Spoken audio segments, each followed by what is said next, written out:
All right, hey, good evening. Almost said good morning, but good evening. Welcome to Midweek Live. We're almost done with the virtual midweek. So I mentioned it last week, but I know we had some audio issues. But on October 7th, we're going to start doing midweek down in the basement again. It'll look a little different. You know, it won't be exactly like it used to be. We won't have the game room open, and we won't have the drink machine open, some things like that. But we will be in person. Johnny will be leading worship. I'll be teaching. You'll get to see your friends hang out. And so on October 7th, we're going to begin meeting in person for midweek. Also, this Friday night, as in the day after tomorrow, we're meeting at the park at 8:30 or so. We're going to watch Sandlot. We're probably going to start the movie about 9 if it's dark enough. Runs just under 2 hours, so parents pick up about 11.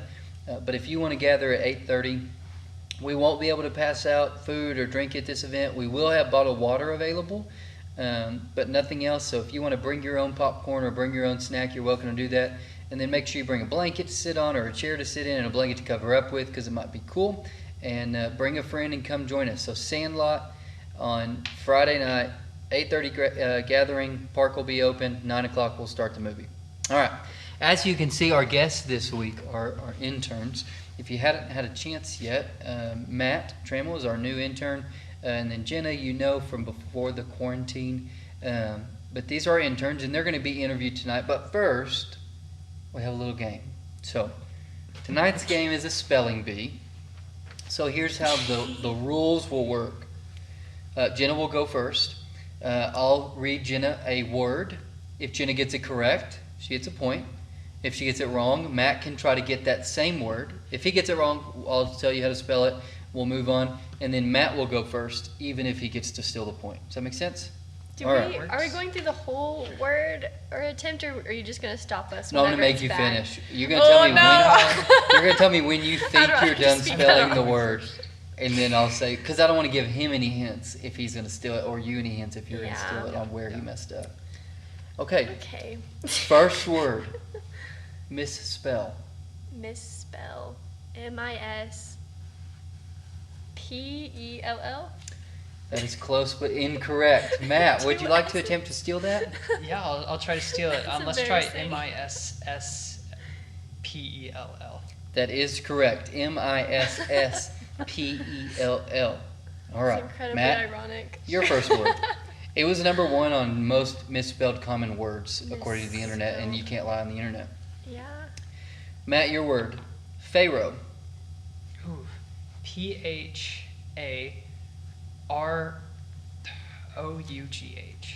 That is incorrect. Jenna? P-H-A-O-R-O-A-H. So close. It is P-H-A-R-A-O-H. It does not follow the rules of phonetics. Matt is still up 1-0. Jenna? Okay. Weird. W-E-I-R-D.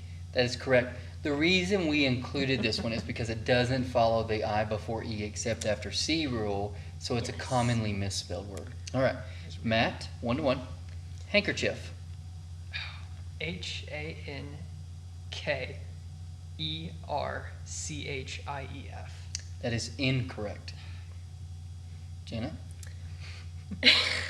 H-A-N-K-E-R-C-H-E-I-F. That is also incorrect. I'd kind of hoped that you also spelled it the exact same way he did. It's handkerchief. So it is chief at the end, but it's H-A-N-D-K-E-R-C-H-I-E-F. That's very strange. All right. Jenna's up. All right, 1-1 still. Jenna, your word is charcuterie. Grown-up Lunchables. So many people have been posting this on Instagram, so I feel like I should know how to spell it, but I don't. I'm not even close. Wait. C-H. That's good stuff. A-R.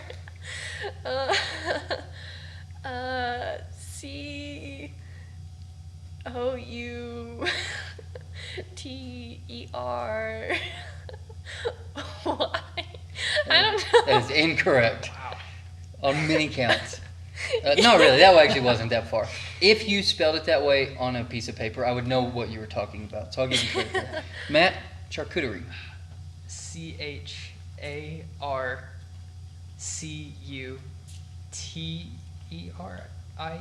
That is correct. Wow. I had no idea I could spell that. I noticed on the script spelling bee, one of the things they do is they pick their name tag up and they just use their finger, but they like write it out in front of them and like visualize the letters.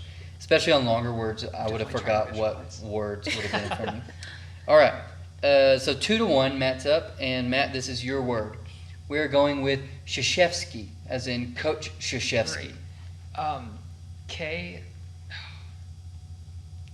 Let's see. KCYZE. Man, this is. SKIE. Is incorrect. I'm gonna go with KZCH. I don't know where to go from there. EFSKI. That's incorrect. All right, are you ready? KRZ, common starting of ch. KRZYZEWSKY,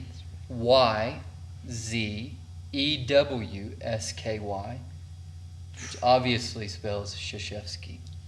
I should have known. Okay, now these next three are actual script spelling bee winning words. Okay. Wow. It's 2-1. This is, Not gonna get this. interestingly enough, youth groups got really obsessed with naming like D-nows in youth camps after Greek and Hebrew words, and this is a Greek word. So, Okay. koinonia. Do either one of you know what that means? Did you ever have a D-now or a youth camp that was called koinonia? Mm-mm. It's like fellowship or a community. Okay, Whatever. that makes sense. Koinonia. Sounds like I feel like I want to spell it like quinoa. QUINEA or wait, EA, yeah. No. QUIN. Can you say the word again? Koinonia. It's with a K. QUANINEA. No. It is Okay. KOINONIA. Greek is super phonetic. Mm. Okay. Mostly because they have a different alphabet, so when we transliterate it, we usually just use the same letters that would make the most sense rather than breaking rules. All right, Matt, this is you. Americane. American. This is the 2017 winner of the Scripps National Spelling Bee. It sounds really easy to spell, so I know I'm gonna get it wrong. But MERICAIN. It is incorrect. MERRICANE. No, that is also incorrect. MAROCAIN. All right, if you spelled this word correctly, it will give us a tie. If you don't, then Matt wins. No, he doesn't win anything, but this is the 2016 National Yeah, Scripps there's Spelling no Bee. way. Gesellschaft. Apparently, it's a group of friends or a group of people that all have a same goal, or a Gesellschaft. It's a German word. German. Let's forget that. So GUZZLE. close. Not even close. Can it just be done? Matt, would you like to take a stab at Gesellschaft? Not really, but I'll it try like just for GI? humor's sake. GEZZLESCH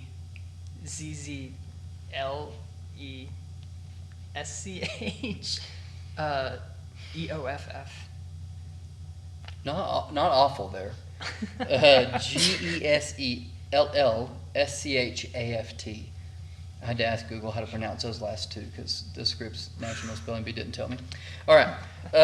Thank you both for humoring us on those words that nobody would have misspelled, or that everybody would have misspelled. And Matt, congratulations on your victory. Thank yes. you. Well deserved. Really quickly, introduce yourself for those that may not know you. Jenna? Okay. Hi, I'm Jenna. I'm originally from a small town called Van Alstyne, Texas. I'm a sophomore here at Texas Tech, and I'm studying secondary English education. And I've been the youth intern since March. So some of y'all haven't seen a full time, but that's okay. Cool. I'm Matt, for those of y'all who don't know me. I am from Possum Kingdom, Texas. I am a junior this year at Texas Tech, and I am studying architecture and civil engineering. And I've been an intern here for about a month, so not even as long as Jenna. What was your hardest part about quarantine? I'll go first. So mine would definitely be being away from friends and family. I only got to see my family probably 6 or so times, which is very different when you're a freshman coming to college and you get to come home every month or so. So it was just tough being away from them for so long. And I didn't get to see my grandparents either for a really long time. So that was hard, and then not being able to see all the friends in the community that I had built regularly was hard.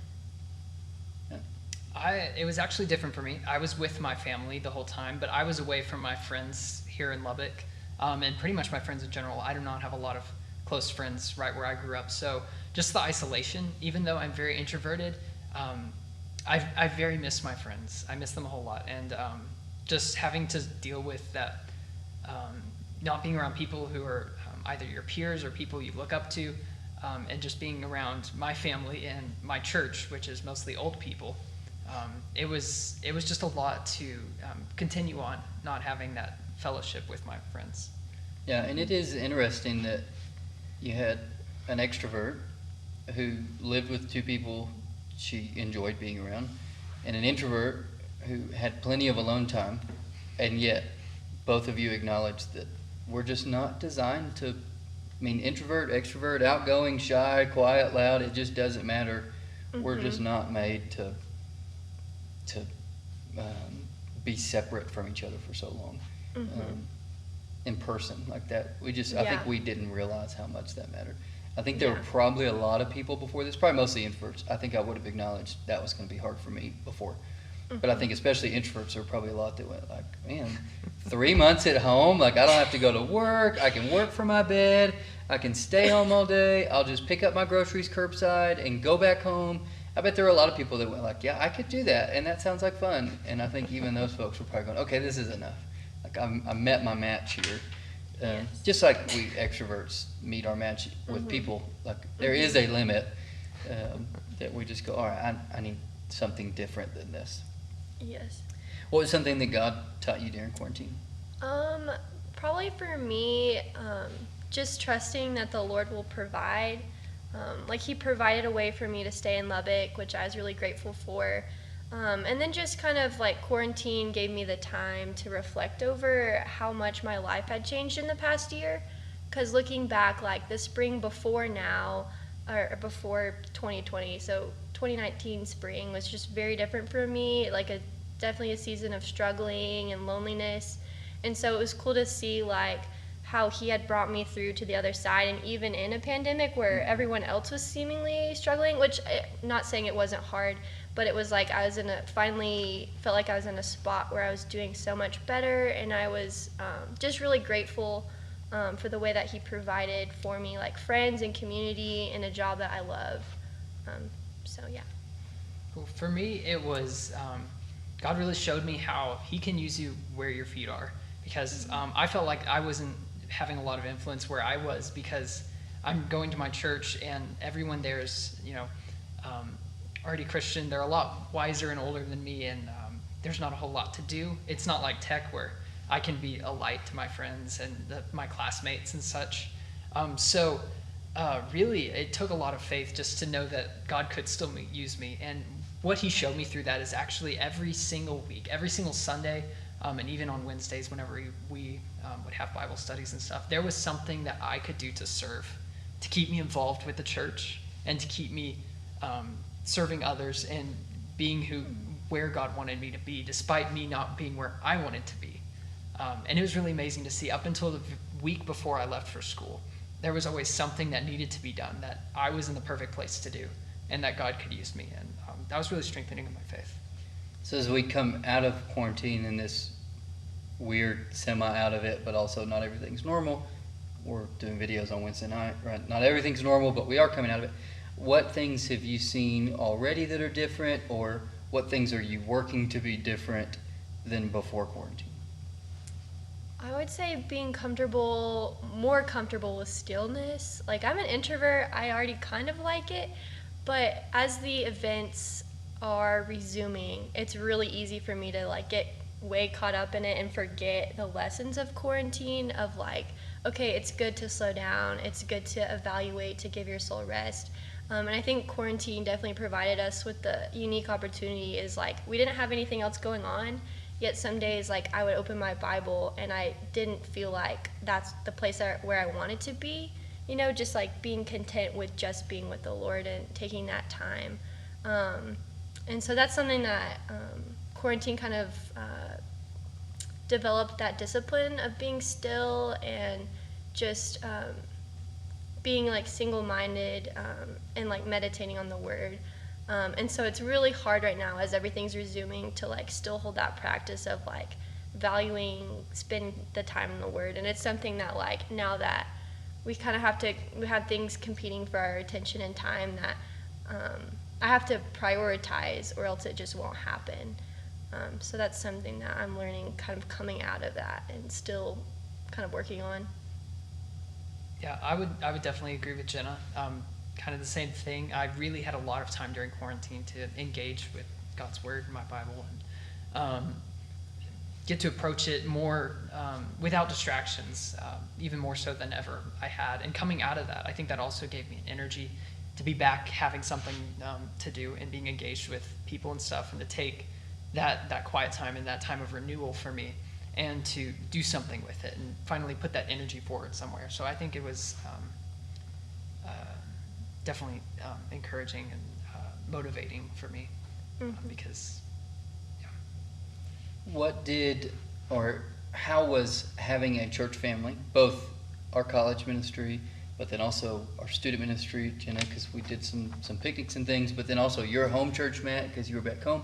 How did having those communities and those kind of built-in faith communities, not just any group of people, but a faith community, how did that help you navigate through the...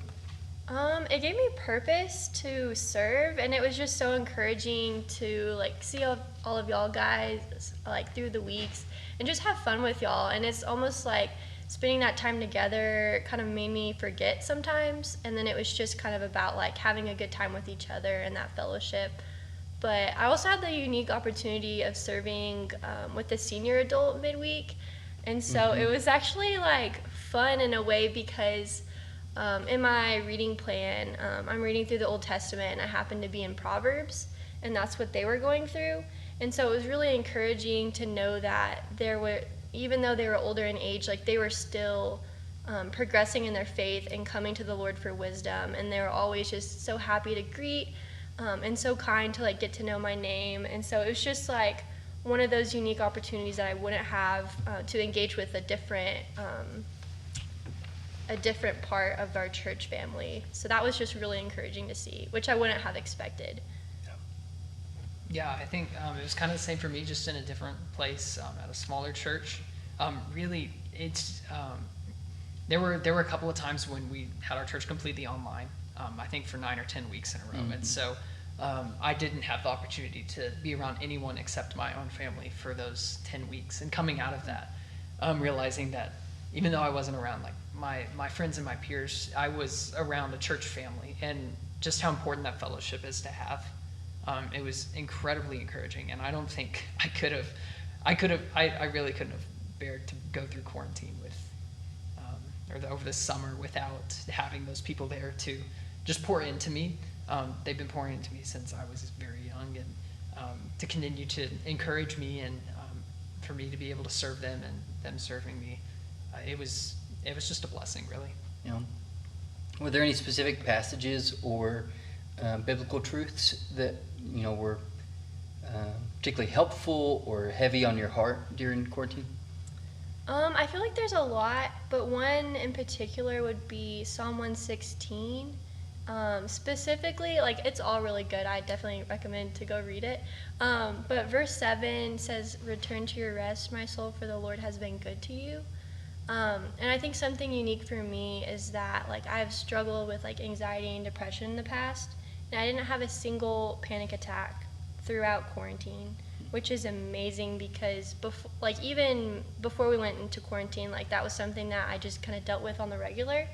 And so it's just I was put in this unique position of like just like come to the Lord for rest, and like the Lord, like I said, the Lord was providing for me, and I was just able to experience a peace just that I hadn't known in a long time. And so yeah, I feel like that verse really captures that. Like I'm allowed to have rest because the Lord is so good, and just like reminding ourselves like that even in the midst of a pandemic and things feel like they're falling apart, like the Lord doesn't change, and He's still good and He's still working. Yeah. I think my answer is a little more general. I was able to do a study of the chronology of the Bible and how it moves from one event to another, and you begin to see how God's used these specific people who are not really great people and how He used them, and to see how He's had a plan all along from the very beginning. And it's encouraging to know that I'm a part of that plan, and that the people around me are also part of that plan, and that He can use even the toughest situations and to and bring us through them. And not only that, but strengthen our faith and our commitment to Him, and begin to refine and purify our hearts towards Him. That was really encouraging for me. How throughout all of this, and then I think it's safe to say we're all in agreement that we hope this is the worst thing we do in our life. Like, if this is the peak, I think we're good. Like, I don't know outside of like a global war, something that could be more life-altering than what we've done over the last 9 months. Yeah. But there will be other hard times. There will be other crisis moments. How has being a believer helped you? And maybe you've even gotten to see the contrasting view of non-believers that maybe you follow on social media, and the way that they respond to things like this or other crises. How has being a believer helped you navigate through this one, and then whatever is to come in the future? I think it's different for believers because like when the world like falls apart or things change, like we don't have to fall apart. And I think like all these circumstances changing with the pandemic shows us where we've misplaced our hope and we've misplaced our comfort. And so for the non-believer to place your hope and comfort in things that are taken away from you, it's really soul crushing because it's like, what hope do you have now? But for the believer, it's like that conviction of like, okay, my hope was only supposed to ever be in the Lord anyways, and He's going to be consistent. So I feel like that's how it's most different. I'm a very logical person. I like to look at things Same. very literally, and from the perspective of a non-believer, if really there is no God and we're just here to live and then die and go back to dust, then there's really nothing worth knowing or being. It's not even worth being alive, and so that really does strengthen the fact that our hope can only be placed in Jesus Christ, because that's the only thing worth hoping for. And definitely something like this helps strengthen that idea, because you realize just how out of control our lives can be on our own. And I've seen that a lot with some non-believing people that I interacted with during that time, and how their whole life was kind of changing and they didn't know what it was going to hold. While for believers, while our outer lives may be changing, inwardly we're still saved by Christ, and we are still in His hands, and nothing can take us away from that. So it really is encouraging to know that even something like this, or something far worse, that it has no effect on where we stand and what we stand for. Mm-hmm. All right, final question. What advice would you give to your younger self? Be a lot more kind than you think. Be kinder than necessary. I think words are really powerful and important, and you can't take them back. Words hurt sometimes, but we should use our words to lift each other up, and that's a lesson that I still need now sometimes. So to be kinder than necessary. I think for me, getting out of your comfort zone, whether it is with reading your Bible, trying something new in that sort of way, or if it's going for something you feel called to do, or talking with somebody you feel called. I remember when I started this internship, I'm very uncomfortable. It's very out of my comfort zone, but it's also been a great blessing, and it's been totally worth it. And a lot of things have been like that in my life. Just making sure that I get out there. My junior year in high school, I kind of didn't do anything. I didn't step out of my comfort zone, and it was one of the hardest years of my life. So being willing to take risks that you feel God is calling you or leading you to pursue, and really embracing things beyond your own comfort, because God's plan will always be much bigger than our comfort zones. It's good. All right, thank you guys again for joining us. We're going to do this one more time next week with Abby Burt, and then in 2 weeks we're going to be back in the basement gathering together, and we can't wait to see you. Friday night, 8:30 at the park. Bring a friend, bring a blanket, bring a chair, and we'll see you there.